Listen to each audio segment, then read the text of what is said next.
Hello, everybody, and welcome back to TMS here on the Zach and Matt Show. And today, the show is being made whole as we welcome a new Zach onto the Zach and Matt Show. Ladies and gentlemen, the one and only Andrew Yank's 2020 campaign manager, Zach Graumann. Thank you for coming on today.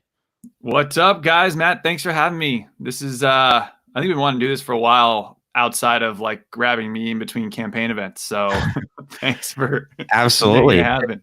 It's been a while. How are you? Man, we're holding up. It's it's different seeing you not in, Dubuque, Iowa, or wherever the heck you were. I'm good. I'm quarantined with, so I'm 32 years old living with my parents in Jacksonville, Florida. So yeah, everything that comes with that. I'll say this. I love my parents. They're fantastic. There's a reason adult children leave their parents. You know what I'm saying? Like I think it's actually biblical. It's like people leave. There's a reason for it. So, would like quarantine to end, but that way. Yeah, I'm at home myself, living on my own, and sometimes I get lonely. But I think if I was back home for like 3 days, I'd be like, "Oh gosh, get me out of here." So no, I totally understand. Look, I feel very fortunate to have they have a bigger place in my studio apartment in New York. So, and people have it really rough right now. So. My heart goes out, but at the same time, it's you're still living with your parents. So yeah, for sure. You were part of this campaign, this movement from the very beginning. You poured years of your life into something that really had no sure guarantee to go anywhere, and you did so anyway. And now you're working on Humanity Forward, trying to do all those things to try to provide a solution for so many people that are struggling right now. UBI is more mainstream than ever. It seems like the Yang Gang is bigger than ever. And I guess what I want to know, Zach, and I don't know if I've ever really heard this before, is how and when did you first meet Andrew Yang? So a lot of people don't know this. It's not something you talk about a lot. So Andrew was obviously he's unknown, anonymous guy, no political experience, but in the small space that is social entrepreneurship, he was a superstar in his own right. So he took Venture for America. And I'm someone I've run a nonprofit for and started one. You don't take a nonprofit from zero to a multi-million-dollar organization without big time backers. Like doing that without like a billionaire or a very centimillionaire wealthy person funding it is kind of unheard of. And he did that with Venture America in like 3-4 years. They were a multi-million-dollar organization. So I worked on Wall Street in this group called Client Philanthropy Advisory. So I was helping very wealthy people give money to charity. And so in the charity world, a lot of people knew Andrew Yang. So I had clients and people wanting to meet Andrew, wanted to give to him. We'd bring him to our like client events to speak, and he was always hilarious. And it was one of those things when he eventually told me he was going to run for president, I had seen him as a panelist. And so I had like optimism that he would be a good debater because he was hilarious in front of people. But that's how I got to know him. And then I think I talked about this on a podcast once, but I went to this dinner on like the future of work, future of education. And it was this like intimate kind of relatively pretentious dinner. I used to have to do these all the time. And, but I was really interested in this one. And then, out of nowhere, an uninvited Andrew shows up. And I was pissed because freaking Yang, he's like a force in nature. So he was going to take over the dinner. And I'd heard his spiel before. I'd heard the Venture for America shtick. I'd read his first book. I knew this. Obviously, he's done this for my clients. I was like, oh, come on, man. And he comes in, and instead of doing the Venture for America thing, which you can watch his TED Talk, it's like people do the same 6 things, same 6 cities, and that sort of thing. He's like, hey, we're going through the greatest economic transformation. It was like a really rough version of the stump. Or like a non-sexy version, wonkier version of the stump. And then he ends with like, we got to go to universal basic income as soon as possible. And I'm running for president as a Democrat in 2020. And you're like, I remember the country, like the room was silent. The room was like, what the hell is happening? So, and then I was a dumbass that day. It was a good move in hindsight. By the time I was like, I'm happy to help Andrew. Let's do it. I had just gotten out of like student loan debt. So I was ready to like make a move. And Yang was like, great. And then, with no idea what we're doing, we ventured off maybe like 6 months later. Wow. So you were coming in expecting him to just do his typical standard Venture for America pitch, and he just drops this bomb. I'm going to run for president. And everyone was silent, but in the back of your head, you were like, you know what? This seems like a good idea. I always thought, I will say this, but I was like, I thought if the Democrats going to win in 2020, at the time I had two thoughts. It was one, they could either line up behind the generic Democrat we could all stomach. And that's ended up what we ended up doing. We ended up going behind Biden. Not that we love Biden. He's actually a very interesting guy as a person, but he's like the Democratic, guy. Mm-hmm. The other option I thought was someone coming out of nowhere. I thought it would have to be a diverse male, given who Trump was, and that it would have to come at him with like facts, figures, and humor, and like go around Donald. And that turned right too. I think like Andrew was one of them. He had a shot, but the other one was Pete Buttigieg, who had a real shot too. And he came out of nowhere too. There was an appetite for that, like outsider, but not like an opposite of the Donald in some ways. So yeah, I mean, I could like in my back of my head, I was like, okay, not who I pictured, but I could see it. All right, Andrew, let's like hash this out. So yeah. Mm-hmm.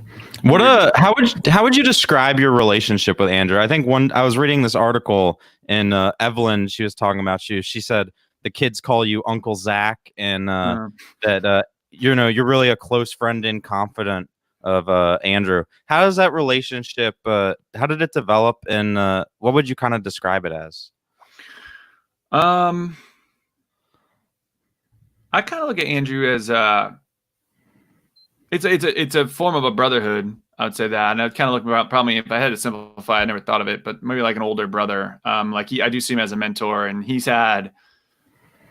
When I first met him, he had a career that I wanted to have, where he had like sold a successful company. He had been an entrepreneur, and then he went the nonprofit space and was really successful. And then he was going to politics. Like these are three things I've always been really interested in. So I always looked up to him that way. And I think it took a while to develop. Like Andrew is a trailblazer. Andrew has gotten so far in his life by just not listening to what like rational people tell him. And like no rational person was like, go run for president, Andrew, we need you. No one said that. But he was like, this is right. And this is important.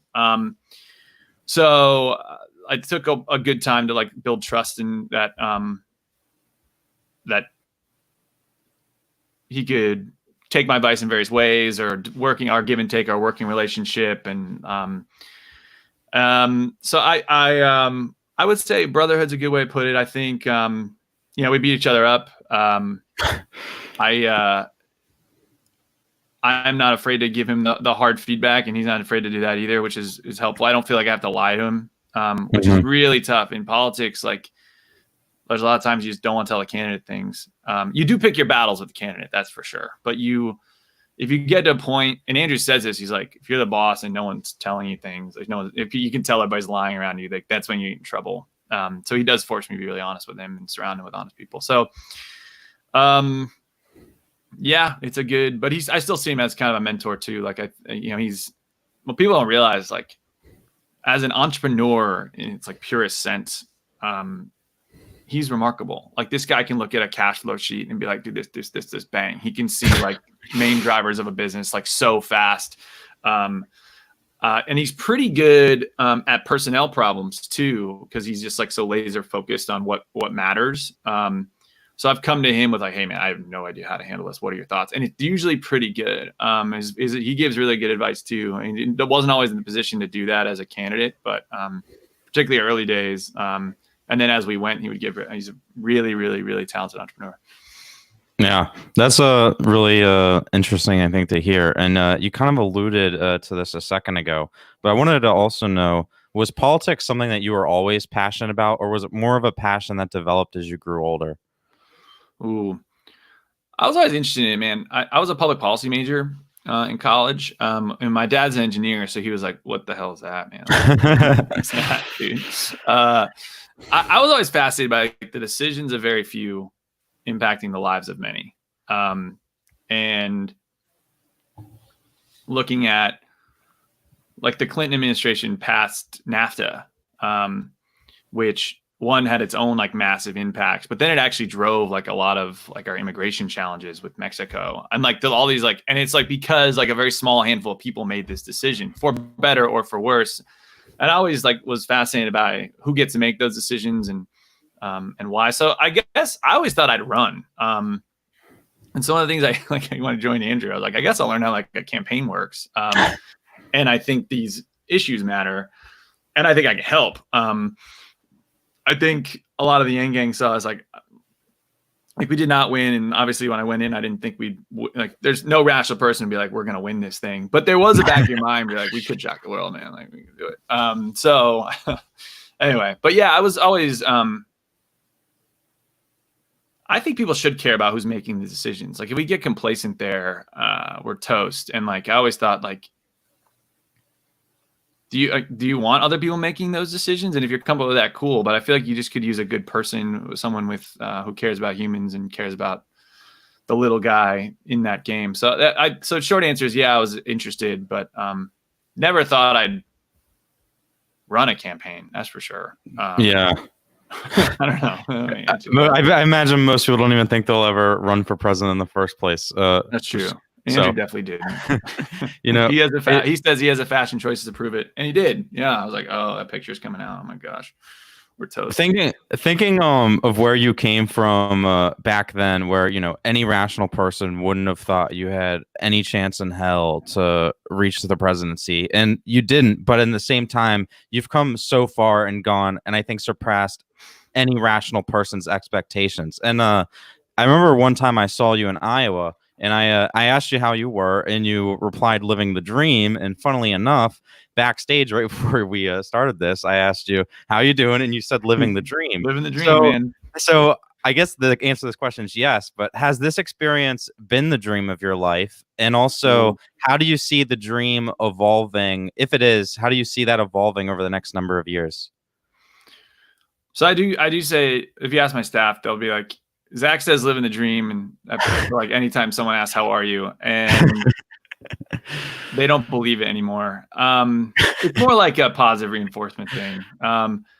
This was the ride of a lifetime, and I was kind of thinking back to a variety of like moments on the campaign, and there was one where we were very fortunate. Like the DNC released their debate requirements to you had to have 65,000 individual donors. They released that 2 days after we were on Joe Rogan.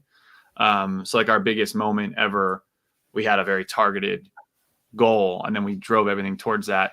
But I remember being like, okay, we have to empower people, like track their volunteer, or like, empower people to get friends to donate. And like it happened in like a week and a half, despite our efforts. Like people just like rolled with it, and people were texting, I got my uncle, my mom, my grandma, my this to give $1. It was really like those kind of things. It was the ride of a lifetime. And so it was a dream. It's so strange. Like in the beginning, we were like begging to get any sort of coverage, and now we're like, oh, I don't want to do that Time magazine interview. Like it's like New York Times. Like we'll do like it's so different. And we grew a lot. You can't help but grow a lot. Like Andrew grew a lot. Like you can watch his early videos to that, like to now. Like, oh yeah, for sure. Better. And me too. I grew as a leader, as a follower, as a campaign manager, as an entrepreneur. Frankly, just by doing. But and look, we made so many mistakes, right? We did a lot of good things, a lot of things right too. But yeah, it was.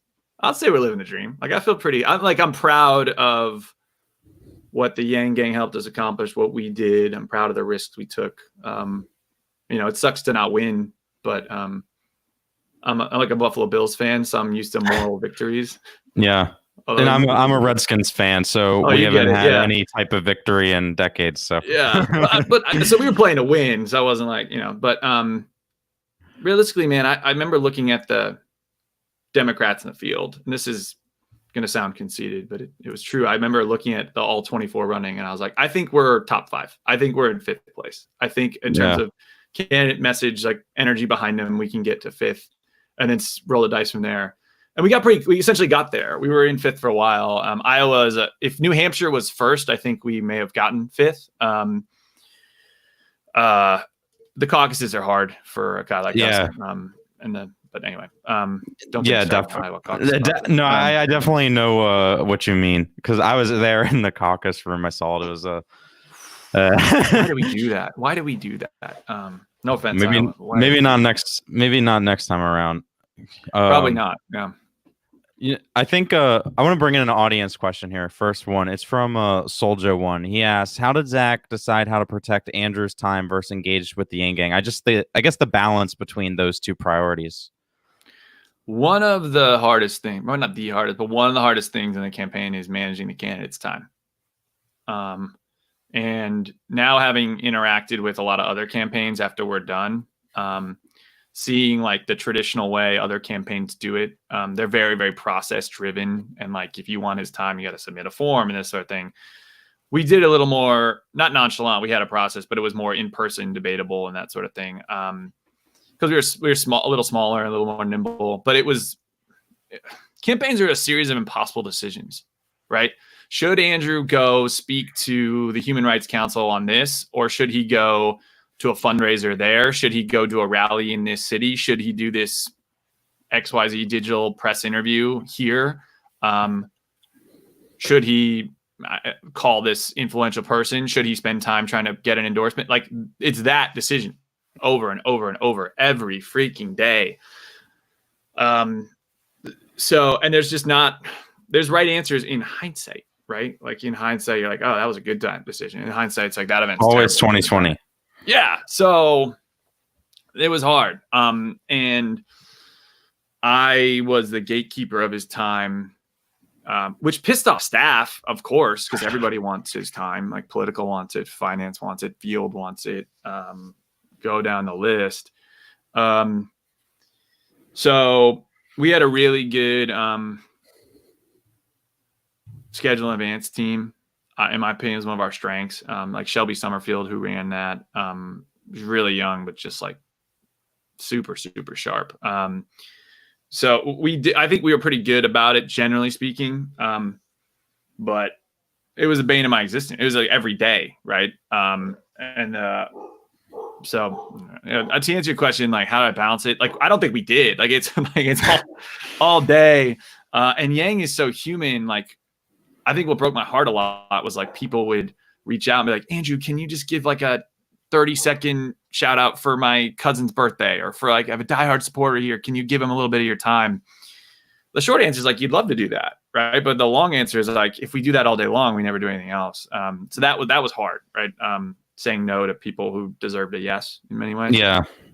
I mean, I can't imagine, like, just such a tough thing to want to try to give everybody who, really does deserve a 30-second thank you or something like that, but you just can't hit everybody, unfortunately. Yeah.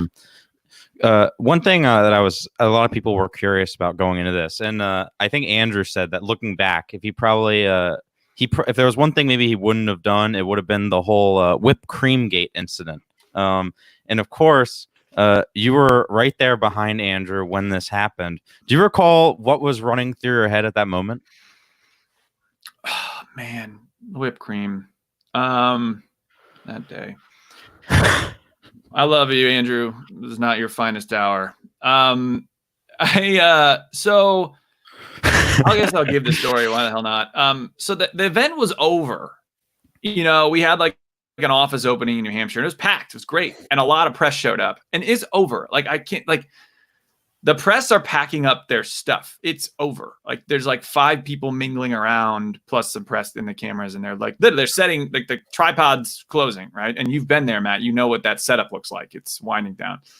And some supporter is like, Mr. Yang, will you give me some whipped cream? And Yang's like, sure. And they had hot cocoa there, and so that's why it wasn't like someone brought whipped cream. There was like a hot cocoa bar or whatever because it was cold. And yeah, Yang was, and the guy like got on his knees, and Yang didn't even think of me that way. He thought it was funny. And then I was like, I didn't see this. I just kind of heard it, and I turn around and I watch this. I'm like, oh no. And then we're gonna do it again. And then the cameras came out. I'm like, oh god. So I was like, all right, and we're going. But here's the worst part is so this is one thing I struggle with the team is like if you're in senior leadership on a campaign, hearing about stuff like that, not from the campaign, like not from other members on the road, is it's frustrating. You're like, wait, I got the news doing what? Or why is this blowing up online before you hear from me or someone on the road?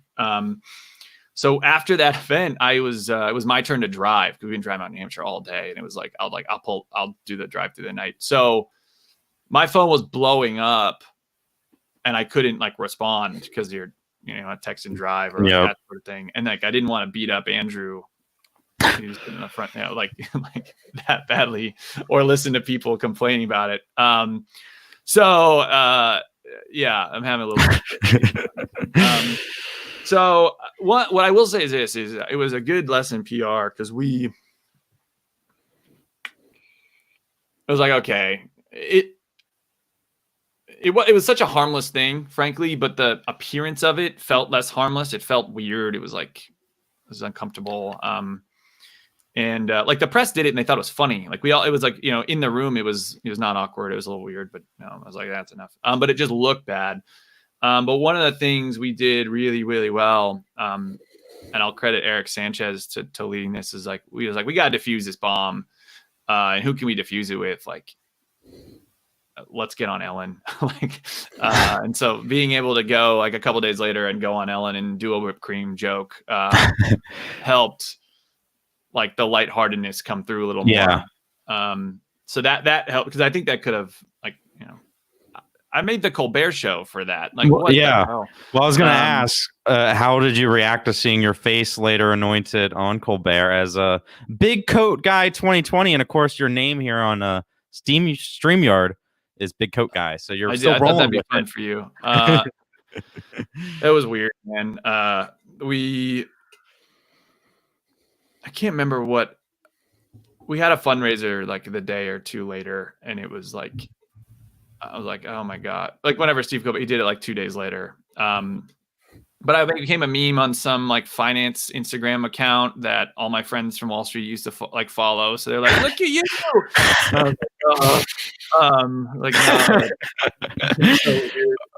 And then my parents just trolled me on Christmas. So they got everybody Big Coat Guy shirts. Like the whole fam. I'll see if I find this picture. I think you posted that on Twitter. Maybe. I bet. I did think it was hilarious. And generally speaking, any press is good press as long as we defuse the bomb on Ellen, which we ended up doing. So, I am having PTSD. Do you regret wearing? Do you regret wearing such a big coat? All right, yeah. Let's start with the coat. That coat's fantastic. People hate on it all you want. So I live in Manhattan, and it's so people don't realize Manhattan, like New York's not that cold. The concrete just sucks the heat, absorbs all the heat. Yes, there's that. And then the other thing about what people don't realize in New York is like you live in Minneapolis. It's freezing in Minneapolis.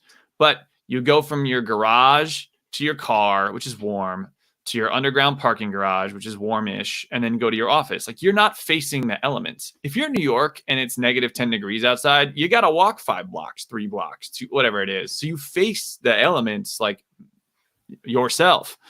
So I used to have one of those like fancy, like, I don't know, it wasn't leather, but it was like a trim coat for like business meetings and stuff that like fit the suit, like European cut.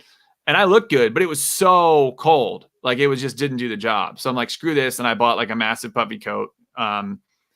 It's extremely comfortable. It was worth every penny. And you guys would make fun of me about it all the time. I care less. It's 2 degrees in New Hampshire. Whatever. Fine. I'll put the hood on. So that's the coat. It's made by Lululemon, which I'm not usually a fan of, but the coat's so comfy. I don't explain it. You just answered Darla's question. Lululemon. It is a men's coat, though. It's not a Michael Scott situation, right? Lululemon's got good men's stuff. I don't buy a lot of it, but I went in there to buy the coat, and they were like, "Oh, I don't know, pretty good stuff." Yeah, well, gotta stay warm. Yeah. From your perspective, what were some areas of the campaign that could be improved upon in a future Yang presidential run? Oh man, where do I start? No, I mean, I'm really proud of the campaign. Like a lot of the staff on there was some really, really talented people.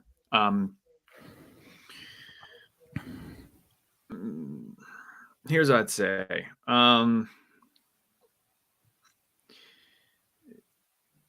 It was. So I own every decision that the campaign made, right? Like every personnel, every strategist, and like I own that for good or for bad. Like even if it wasn't my decision, it is my responsibility, right? I think it was going from like 5 people in a tiny office or Andrew's mom's apartment to over 200 full-time staff and tens of thousands of volunteers across every state, and with offices and operations in 5 or 6. Like it moves so fast, and you things break and things don't go well, and you end up having to put trust in a lot of people, very specifically. So you have like your senior leadership team that you trust, and then you have people that work for them like 2 or 3 layers down at any times, and those people are empowered to make other decisions that I was inevitably, or Andrew inevitably, responsible for. So I think I'll say what like I wish we'd done better, and then what we'd do better next time. What I wish we'd done better is what I kind of like. What was hard for me was making like personnel decisions. That was hard. Like you're hiring so fast, even if you're getting 80% of those hires right, you're still firing 20% of people. And there were some really great people that worked their tail off for us that just didn't work out as a fit, and you had to let go. And that was hard. And it was hard to see like public reaction to that at times.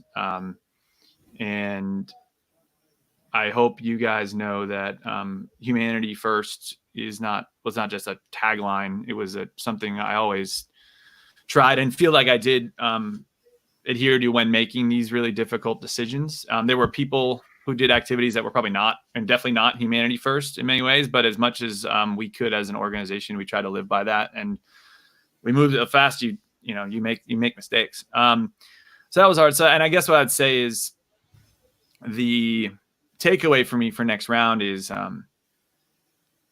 hiring people I and Andrew trust, that you've worked. And what I mean by trust, not like I trust you because you seem like a good guy or you seem talented, but like I've worked with you for years. I know what I'm getting. I know how you work. And that's one of the luxury we did not have, in that you're running this campaign. Andrew's never run for office before. So he didn't have like a staff of 10 people that, have worked with him for 5, 10 years, 3 years, whatever it was, in another office. We didn't have any of that. So you had to bring in people with expertise you never worked with before. Yeah.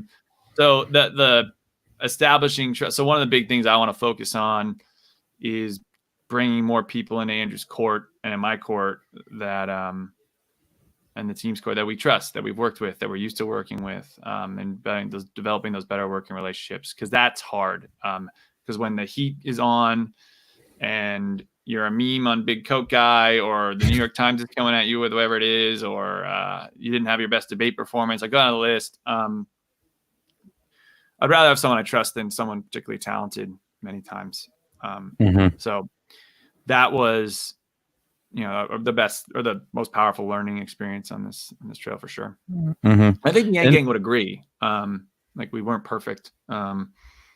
Anyway, so yeah, the one thing I always said is I always believed that the campaign had a shot to win. I really did, but I felt that things had to go absolutely perfect, and usually that's not a winning proposition because nothing ever goes perfectly. So, and this next question maybe kind of also gets a little bit on what you just touched on. But I was wondering if there is something that you personally think that you could improve upon for next time around, something that maybe you personally learned.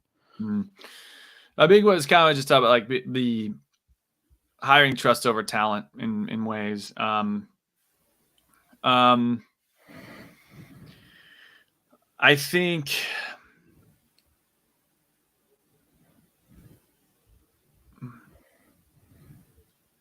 honestly, like building up the kitchen cabinet is a big thing I wanted to do. I wish I could do more, because you ended up with a smaller subset of people like that you should get advice from. Now it was helpful because in certain campaigns you have, 8 people in the candidate's ear, and then your strategy changes all the time. And I won't mention their name, but the campaigns that just like went off message way too many times and we just ran right by them. But I do think like having just a stronger balance of people around Andrew, and that takes time. That's not like I could bring in like David Axelrod, like waiting in the wings, like you have to earn that trust and build it with the candidate so that he knows they have his best interests in line and things like that. That was my biggest takeaway, is like making the roster of talent on the campaign needs to have worked with Andrew before. Because if you're still trying to feel each other out and you're in the middle of a PR nightmare, it's like way harder. Yeah. And then some other things I think, look, in hindsight, putting that much time and energy into Iowa may have not been, like, given that the primary just kind of blew up. Yeah. That happened. There's some like strategic decisions. I think that at the end of the day, it was all an earned media story. Completely. Like, we were beating Amy Klobuchar, but she got a ton of earned and got really hot at the end without really changing much. She just like managed the press appropriately. So there's some stuff there. I think we would have handled the press a little better. And now that we have the relationships, we can. I remember, like, we raised 10 million in Q3. And not only did we get no coverage, we got left off coverage. Yeah. Like, they had the graphic and like they were showing candidates that raised less than us. So it's like that kind of stuff I think wouldn't happen if we I regret not being able to do that myself. But we didn't have the experience, and now I do. And now the team does. So it's a press game, man. It really is immediate. And I know, I think both you and Andrew have kind of referenced this as maybe at the beginning, you didn't realize how much like this group of a few hundred journalists in Washington and New York really can control what goes on in the elections and people's day-to-day opinions. It's a legitimacy thing. That was like the biggest. It's like Joe Rogan has the reach and Business Insider has the reach. And, but like, there's something about the legitimacy of the New York Times. There's something about legitimacy and of always being talked about on MSNBC or Fox or CNN. Like, that is it bothers me when people like are talking about Andrew's working for CNN now, and people be like, "You sold out." Like, are you kidding me? We would have killed to be on CNN every day. Are you out of your mind? And no one tells him what to say. He says whatever he wants. And so, and like, what is that? It's like, it's legitimacy. It's getting him in everybody's living room all the time, used to Andrew Yang. Like, that is so, so valuable for what we're trying to do, which is win an election and pass universal basic income and like humanize the economy. Like, no brainer. And so I get like what the feel like, because you came from these like, non-mainstream outlets. But Andrew can still say himself and be on a mainstream outlet. And if there's anybody we can trust to be true to form, it's Yang. That's kind of my opinion. It's like, you either believe that he really is the person that is true to himself and is going to fight for what he believes, regardless of the potential influences that are coming at him, or like you don't. And I believe it's the former, not the latter. So I would say, like, someone who hangs out with him more than most, like, he's gonna stick to his guns. Like, he's the candidacy, it hasn't really changed him. It's made him a better public speaker, and he was already very good. And it's made him better, like, a question answerer and a little bit of political strategist. But other than that, guys, like, he's still sticking to what he thinks is right. And then, like, despite my best intentions sometimes too, I'm like, do this. He's like, I'm not doing that. So that's Yang. Yeah. Well, I appreciate you bringing some of your perspective to what the campaign that you think could be done differently. A lot of people were giving a lot of love in the chat. Appreciated that little part. Cool, man. Look, we're not perfect at all. And I'm very critical of myself and generally the people that work for me and worked that, I sometimes say I work for. But yeah, man, we have a lot to learn. And I'll say this, we did it again, like, way more. There'd be you could honestly say we got a shot to win out the gate, as opposed to before. It's like, just get on the debate stage and go from there. Like that's a very different expectation level. And you can recruit staff better, you can build teams better, you can make decisions better, more longer term, that sort of thing. So yeah, sorry. Absolutely. No, you're good. Do you think that Yang for Biden VP was ever a real possibility, or is that kind of maybe the Yang gang getting really hopeful? It was. I mean, it was like it's stuff like that doesn't get any legs unless it has some truth to it. And I think the Biden team, I mean, like Andrew's a nice balance to the VP in many ways. You know, like he engages a ton of young people. He's very forward looking. He's young, diverse, great online, diehard fan base, can crowdfund small dollar donors, like all these things that the Biden campaign is like, I think they're better than people say, but they're not necessarily known for. So being an outsider, you go on the list. So there was truth to it for sure. They also have a really good relationship. But I think, you know, it's probably, and I think it's the right move. Like Joe's team was like, we're going to, I'd like to pick a woman as my vice president. And I think that's important.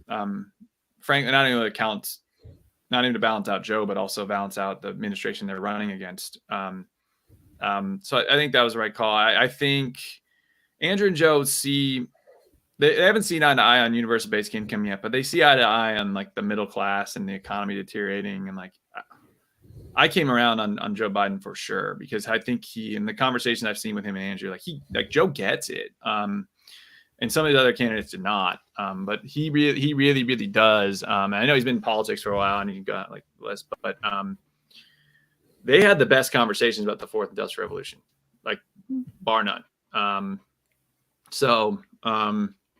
Anyway,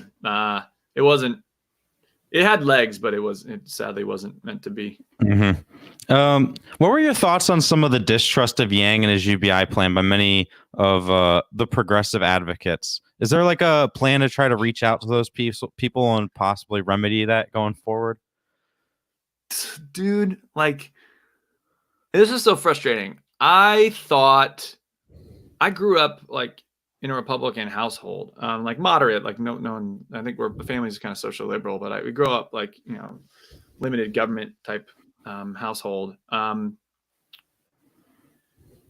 You know, I told my dad, like, hey, my Republican dad, like, hey man, I'm going to quit my Wall Street job and go work for an unknown man who wants to give everybody free money. You know, that was, and he's like, what? Like that. So I thought we would be the darling of the far left. You know what I'm saying? And so did Yang. I thought like Rachel Maddow will be all over this, like, you know, entitlement program, that kind of thing. And I thought the conservatives would call us socialist and ruin the economy and all these things. And it turned out to be the exact opposite. It turned out that Tucker Carlson was willing to have us on, and Fox News is willing to have us on all the time, and MSNBC hated our guts. So that was wild. That was like, are we like, what did I miss here? And this is hard. Like Yang does not talk like a Democrat. He doesn't really talk like a politician, but he doesn't. If you listen to Democrats talk, they will virtue signal in the beginning of sentences.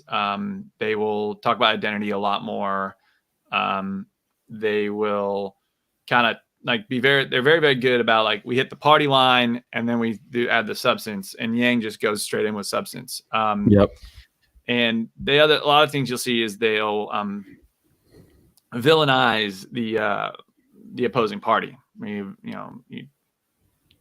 say why the Republicans are bad, or if that in the case of this, Andrew didn't do that. Andrew's just like, these are solved problems. So conservative ended up liking him.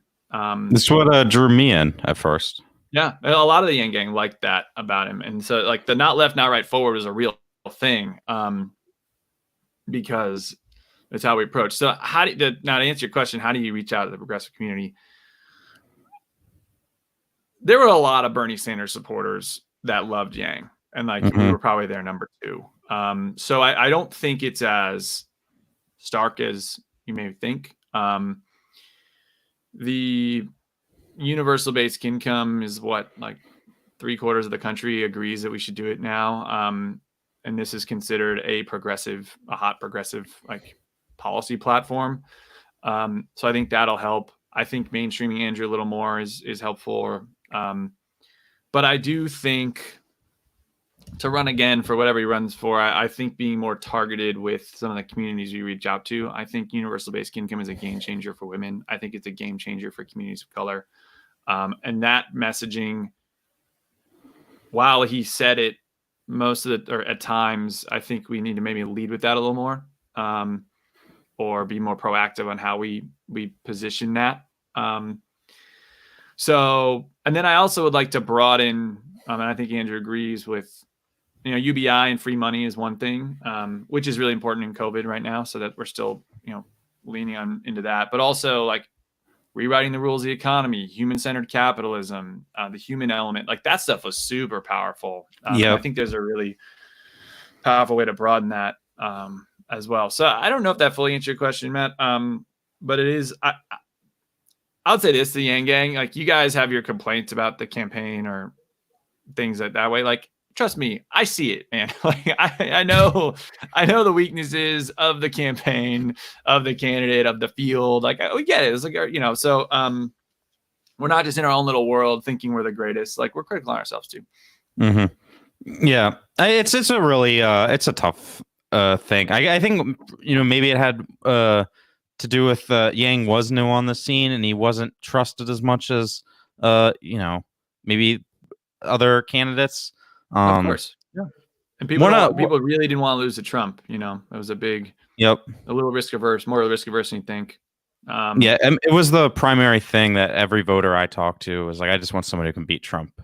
So yeah, that's all I wanted. It's can be kind of hard to convince, hey, the random guy out of nowhere is the best choice. Correct. Even though and then a lot of like this is a good lesson for anybody. Like what got you here won't always get you there. So a lot of stuff we did to like stand out in a crowded field and brand our movement and things like that. That also made us a little more niche at times, or it made it harder to broaden down the stretch. And Yang is also laser focused on solving problems. So he's not going to talk about foreign policy as directly. He's like, our biggest problem isn't foreign policy. It's part of it, but we're falling apart at home. We need to talk about that. Like that's like his natural go-to. But I agree, like broadening is probably, in my opinion, a really strong move for whatever he runs for next. And I think that kind of connects with this next question is, was there ever a debate within the campaign on how to get Yang's branding kind of beyond just people would be like, he's the UBI guy, when I think, so many Yang Gang knew he has 150 policies. Everything's amazing. Give it a look. How did that trying to get people to see him more as just than UBI, even though that was such, it was a signature policy. So you want to highlight it. I mean, I imagine it was a tough balance. Extremely hard, particularly in debates. Because realistically, most people are just taking away from the debates anyway. If you're like a primary voter, like maybe you follow along more than that, but it's either breaking news or whatever comes out of the debate. It definitely was challenging. So if you had to start off with like your signature policy proposal, which is so tied to the why are you running? So like the Detroit debate was like, this is every question I get, I'm tying it to $1,000 a month. That was the strategy. And then in the Houston, like we knew we were going to get swallowed up by this like large stage with all the top contenders. So we said, well, we got to get something out of this debate. So we're going to like put our policy in practice and that's when we did a giveaway. But then it's like, now we got to broaden. And there were debates where he didn't really talk about it. And we got down the stretch where like, we just don't talk about $1,000 a month. You talk about rewriting the rules of the economy and like redistributing wealth and that sort of thing.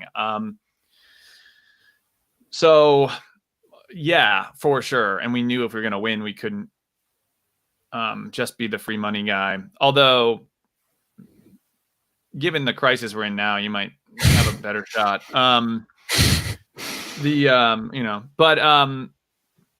It's it's your what got you here won't get you there. So that was that. I think that's hard. And Andrew does have brilliant things to say and brilliant policies on women's rights to at a deep level and race in this country and entrepreneurship and building businesses and rebuilding the middle class and things that aren't related to the economy. It's about gun. Like, he has really thoughtful things on gun control and or gun safety, you're supposed to say.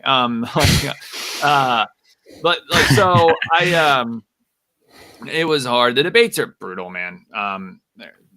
And he's not one to like just like rip somebody out on a public stage. And that's all the media wanted. They wanted somebody to swing fireworks. Yeah. And that we could have told him to go after Biden or go at, but and a lot of people thought we should have come out swinging before the New Hampshire primary. I was probably one of those people. Yeah, a lot of people were.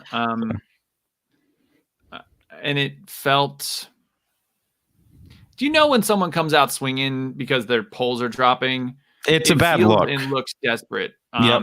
Like the time to do it was maybe the debate before that.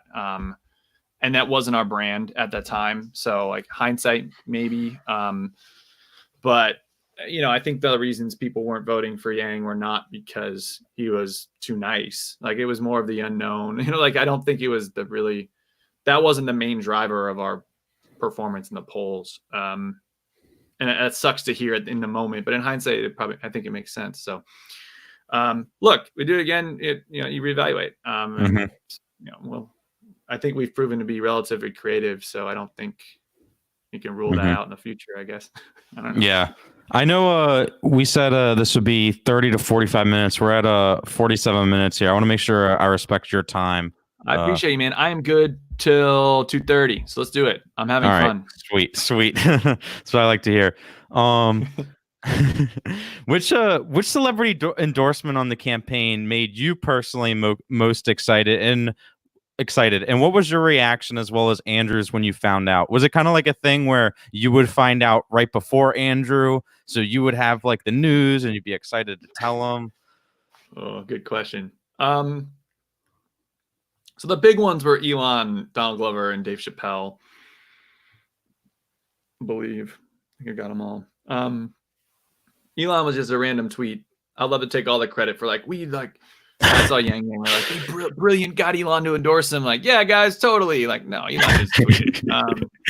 That seems accurate with Elon. Just tweeting. No, Elon, no, yeah, he's fantastic in that sense.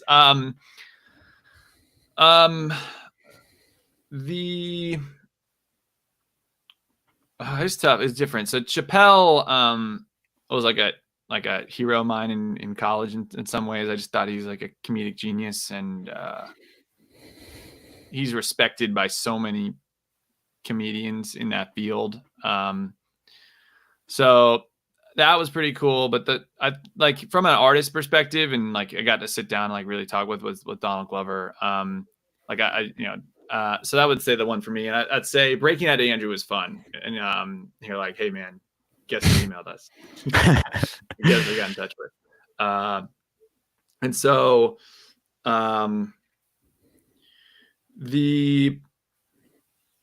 I like our strategy was like to go more for celebrity endorsements than the political endorsements, mainly because that was easier some ways. And I also think the lower hanging political endorsements, one, they weren't coming, but two, they were going to move the needle very little, particularly in building Andrew's brand over time. And particularly in the future, I think working more with established political figures is a better move to do a little more unexpected now. But Donald Glover, man, like he's a creative genius, man. Like the stuff that this guy thinks of, and his team's great too. So that's the one I've developed better like personal relationship with. Not him in particular, but his team. So I don't know if that was like a fun story or not. Probably not really. I mean, you just meet these guys, you try not to fanboy, and like go from there. And if Sanchez is watching this, he fanboys every time. He's like, "Oh, I just gotta get a selfie." Does that every time. Rosario Dawson, he's like, "Oh, gotta get a selfie." Donald Glover, get a photo. Those are some of the coolest moments in the campaign. I mean, from like a fun perspective, you know, when Yeah, the for sure. things are so stressful, sometimes day to day, and then some fun happens. You find out Donald Glover is gonna give your endorsement, and he doesn't even really do like interviews or anything. Like very kind of private guy. So for him to come out and Yeah, say, that was cool. I mean, it's a big move, and The merch was cool. I think like on one end though, I felt a little bad because I had so many staffers, out in the middle of Iowa, like combing through, trudging through snow and knocking on doors.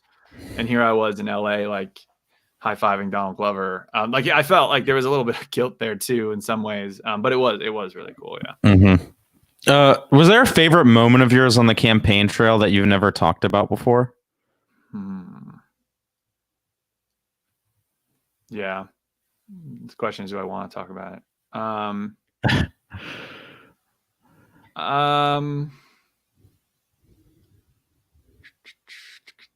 That's why I worded the question that way, to make sure we got something new. I want to make sure I say something good.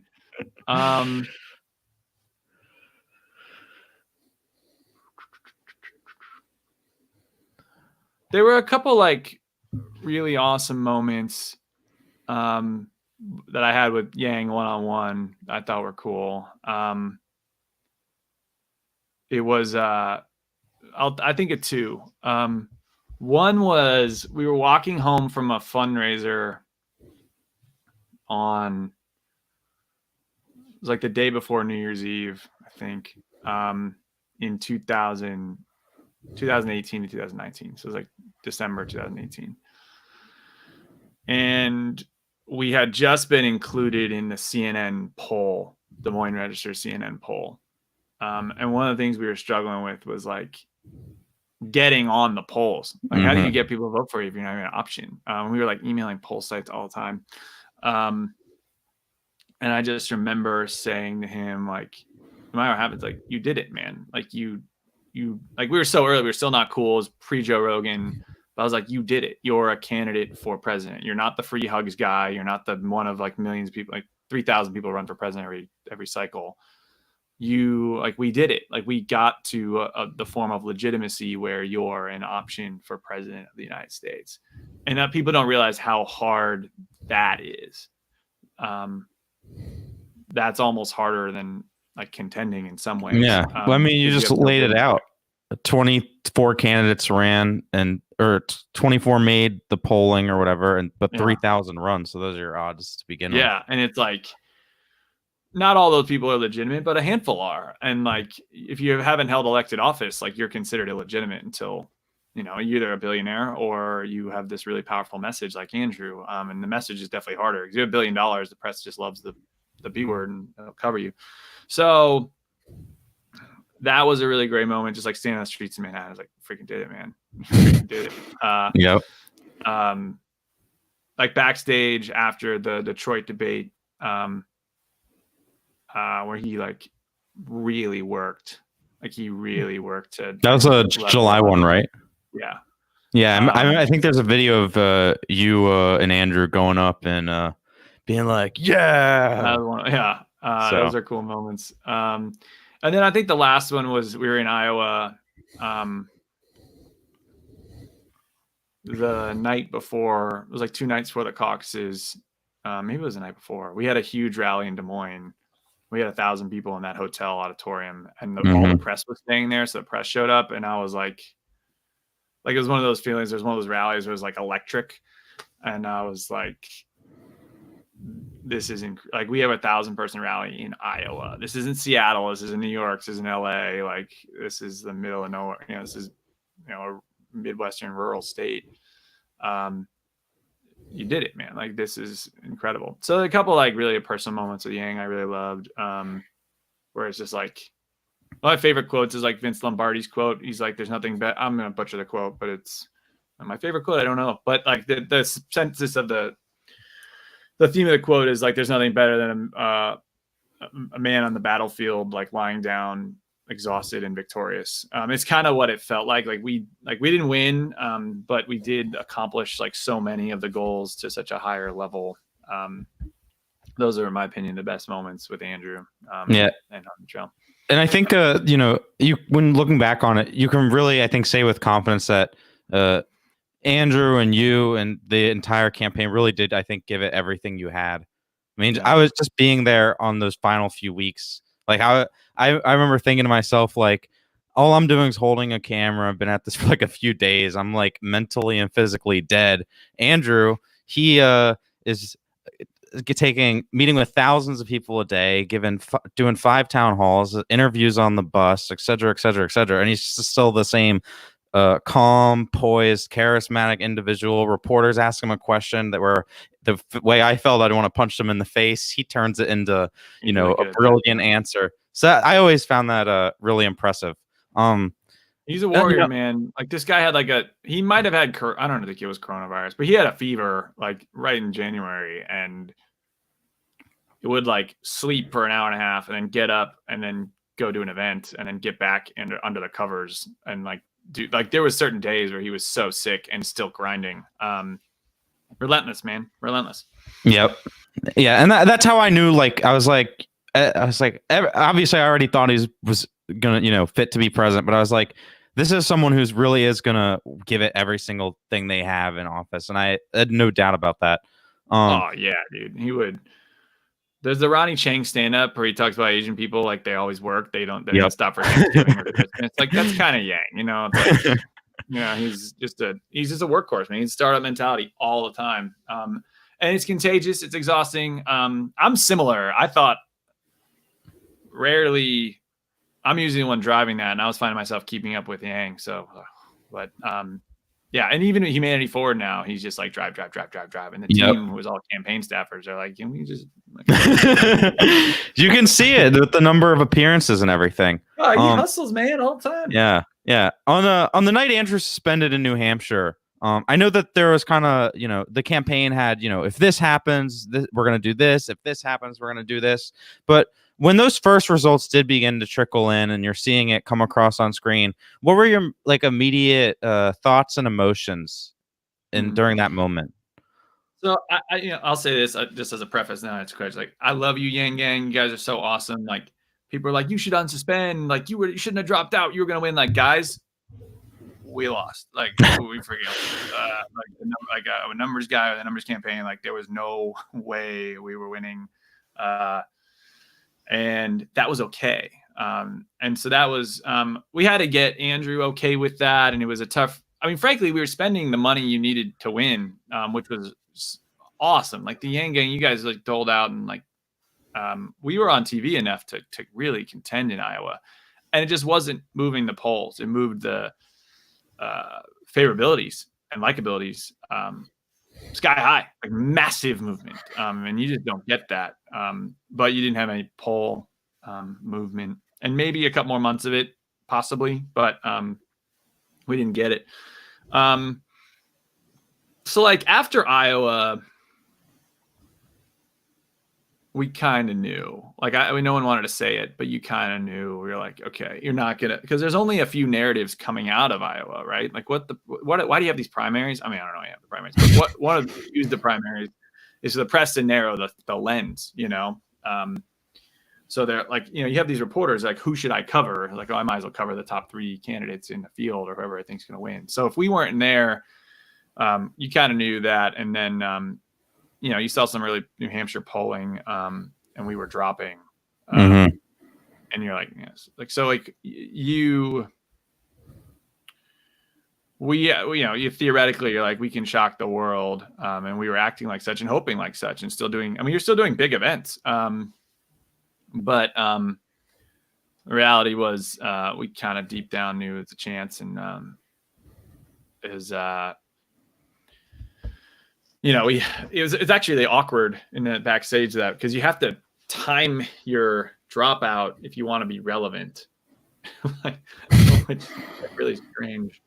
It's like, if you do your dropout speech the same time someone's doing a victory speech, they're going to cover the victory speech. And so what you want is the live streaming, on every news network. And we got some of that, and they replayed it, and then we got really good coverage. We did a good job getting good coverage about the importance of him running.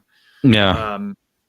He had his highest search traffic ever, Oh yeah, after he dude. dropped Like, out, which the is kind of media just like, loves to cover come you when you're on. no longer a threat, man. I think Bernie got similar coverage. Bernie would have got similar coverage if he had dropped out when the odds were like he stayed in when the odds were gone. Like the night everybody got mad about the more people had mixed opinions about the Joe Biden endorsement. The race is over, guys. Like the race is very much. I mean, I saw your tweet. I think it was 99%. It's over. Like, Yep.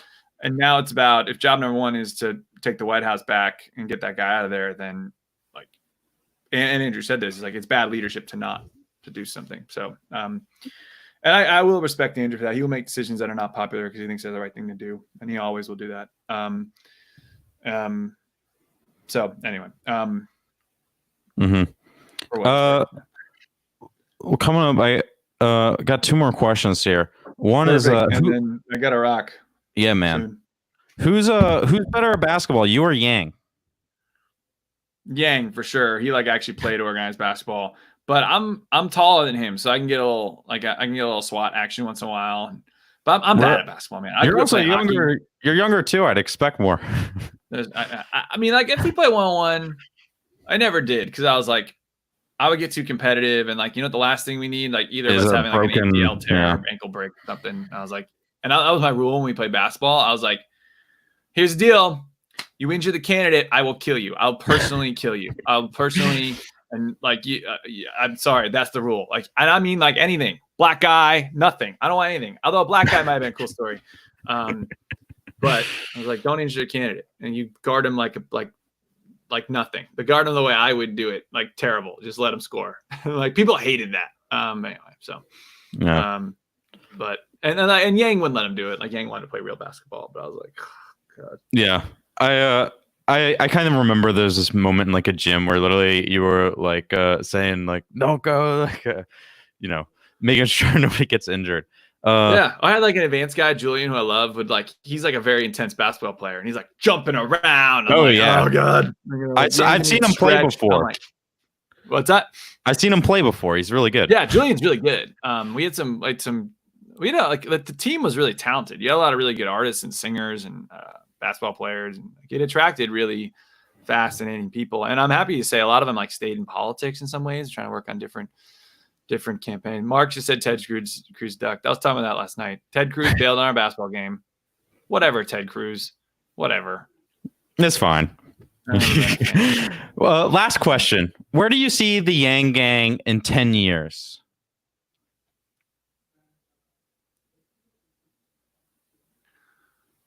No one's going to want to hear this, but I'm going to say it. We probably have to get away from calling ourselves the Yang Gang all the time.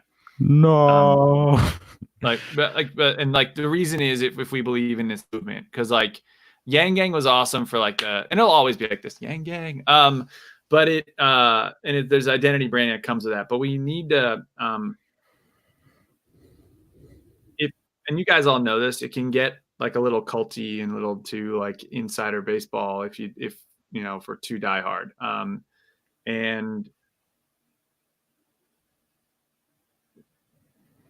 for example, like I've seen in like the early polling for the New York City mayor's race, and the number is great, and the number of people that would vote for Andrew for that, they're not in the Yang Gang. You know what I'm saying? Like in order to win, we have to go way broader than the Yang Gang, and so the Yang Gang needs to be this wholesome grassroots movement that people can be a casual fan of, as opposed to like this diehard base and I'm more Yang Gang, or I'm like, we have to broaden. Yeah, so that makes complete sense. But you need to, if we're just like this diehard, like small group of things, like, I don't know, maybe win a local race, but like you're talking about, like Joe Biden had no volunteers in Virginia, and he won that state in a landslide. Like there's certain element to broadening that's super important, and you can use a diehard base to grow that. If we stay within ourselves, I think we're done. So in 10 years, I'd love to broaden it in a healthy way. I mean, guys, I helped create the Yang Gang. Like I love it. It's like a kid in some ways to me, but as like a whatever. But it needs to grow. I think people at the core hopefully agree with that. Yeah, and that doesn't change what's beautiful about it. It just means get bigger and broader and better. Yeah. Yeah. I think you're 100% right. Just in terms of we want to reach as many people as possible. Zach, really appreciate you coming on. I enjoyed the conversation. I think the Likewise, audience man. enjoyed.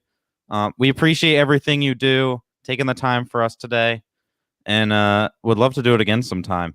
Let's do it. I'd love to do it again, man. This is fun. I guess my last message to the Yang gang, look, we freaking love you guys. We're not perfect. Y'all are definitely not perfect because I get some of your DMs like, oh my gosh.